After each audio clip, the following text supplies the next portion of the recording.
જય બે ફ્રેન્ડ્સ, હું સુફાલી પટેલની રસોઈમાં તમારું સ્વાગત કરું છું. હું બનાવવાની છું પનીર ચીલી. તો એની માટે મેં પનીર લઈ લીધું છે. હવે એના ચોરસ ક્યુબ કરી લઈશું આપણે. ક્યુબ તમે તમારી રીતે નાના મોટા કરી શકો છો.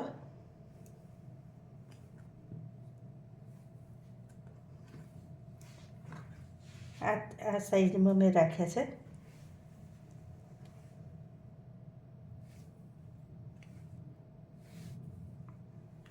તો આવી રીતે પનીરને કટ કરી લીધા છે. હવે એને આપણે એક બાઉલમાં લઈ લઈશું. હવે આપણે આવી રીતે થોડોક મેદો એડ કરી દેવાનો, આશરે 1 ચમચી જેટલો. આ કોર્નફ્લોર છે એ એડ કરવાનો. આ મરી પાવડર છે એ એડ કરી દઈશું. આ સુફાલી સ્ટાઇલથી પનીર ચીલી બને છે, એટલે સુફાલી સ્ટાઇલથી આદુ લસણ મરચાંની પેસ્ટ અંદર એડ થશે. ટેસ્ટ પ્રમાણે મીઠું એડ કરી દેવાનું. મીઠું આમાં થોડુંક ઓછું રાખીશું, પછી વધારે એડ કરવાનું. અને થોડોક સોયા સોસ એડ કરીશ, બસ આટલું જ.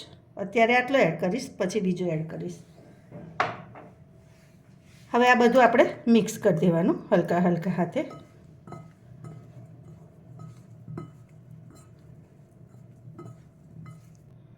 મને કોર્નફ્લોર ઓછો લાગે છે, એટલે હું 1 ચમચી અને થોડોક બીજો એડ કરી દઈશ. હવે આવી રીતે પ્રોપર બધું કોટ થઈ જાય એવી રીતે આપણે એને કરી દેવાનું. પછી એને આપણે રવા દઈશું. હમણાં 10-15 મિનિટ એને રેસ્ટ કરવા દઈશું. હવે ફ્રેન્ડ્સ, મેં 2 કેપ્સિકમ, 1 ડુંગળી મોટી અને આ બધા સોસ લઈ લીધા છે. આ મરી છે. હવે આને આપણે પહેલાં ફ્રાય કરી લઈએ. એટલે હવે તેલ થઈ ગયું છે, તો આ ક્યુબ્સ અંદર બધા એડ કરી દેવાના.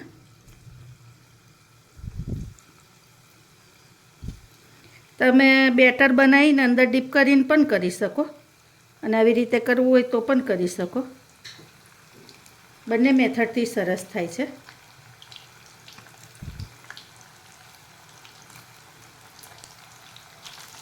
હવે આપણે એને ફેરવી લેવાનું.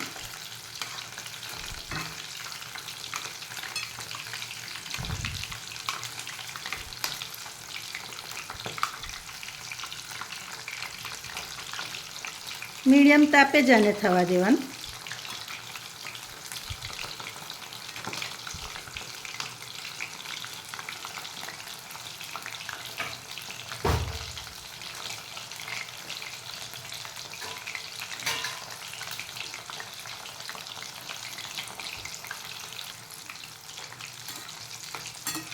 તો જો ફ્રેન્ડ્સ, આપણે આ ટાઈપના એને થવા દેવાના.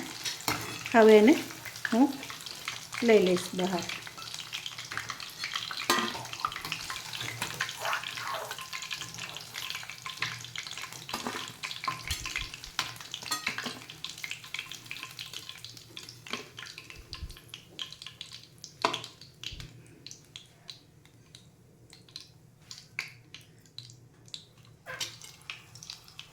આવી રીતે બીજા પણ તરી લેવાના.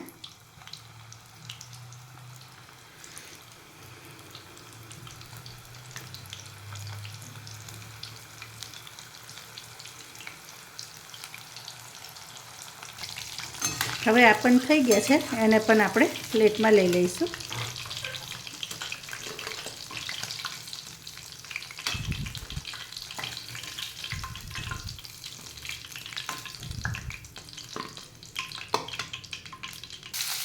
હવે જેમાં આપણે ડુંગળીને એડ કર્યું હતું ને, એ જ ડુંગળી અને કેપ્સિકમ જોડે ફ્રાય કરી લઈએ.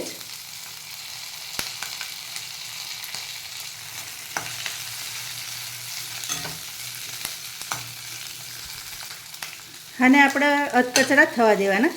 થોડા ક્રન્ચી હોય ને એ ટાઈપનું થવા દઈશું, અને પછી એમાં બીજા મસાલા એડ કરીશું. હવે આપણે પહેલાં આમાં ડુંગળી અને કેપ્સિકમ પૂરતું મીઠું એડ કરી દેવાનું. પછી આ ચીલી સોસ છે એ આપણે એડ કરી દેવાનું. આ રેડ ચીલી સોસ છે એ એડ કરી દઈશું. આ મરીનો પાવડર છે એ આપણે એડ કરી દઈશું. અને સોયા સોસ છે એ એડ કરી દેવાનો.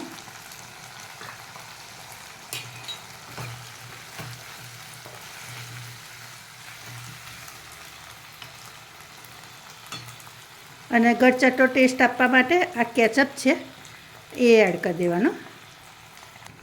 હવે જે બાઉલમાં આપણે પનીરને મેરિનેટ કર્યું હતું ને એમાં થોડોક કોર્નફ્લોર હતો, એ જ કોર્નફ્લોર હું અંદર એડ કરી દઈશ પાણી રેડીને. અને હવે આપણે ક્યુબ બધા પનીરના નાખી દેવાના.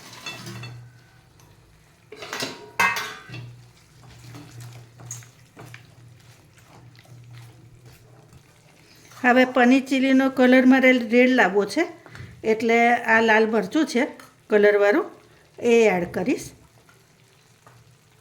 અને થોડુંક પાણી એડ કરી દઈશ.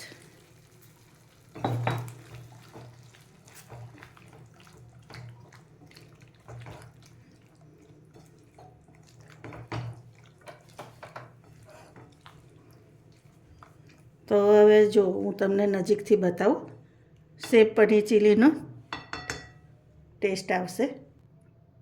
તો જુઓ, તમને હું નજીકથી બતાવું તો છે ને એકદમ બહાર જેવા જ પનીર ચીલી. આ ખાવામાં પણ ખૂબ સરસ લાગે છે અને ઇઝી જલ્દી બની જાય એવી રેસીપી છે. તો તમે પણ આ રીત મારી જરૂરથી અપનાવજો. જુઓ છે ને. તો ચાલો હવે એને હું સર્વિંગ પ્લેટમાં લઈ લઉં.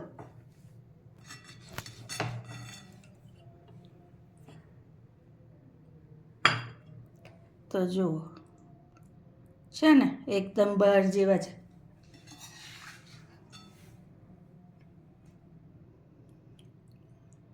તમને જોઈને મોઢામાં પાણી આવી ગયું ને. આ મને પણ હવે એવું થાય છે કે ક્યારે જમી લઈએ. જુઓ, તમે પણ આ રેસીપી મારી રીતથી ચોક્કસથી ટ્રાય કરજો. હવે આપણે એક અલગ નવી બીજી રેસીપી સાથે ફરીના વિડીયોમાં મળીશું. Thank you.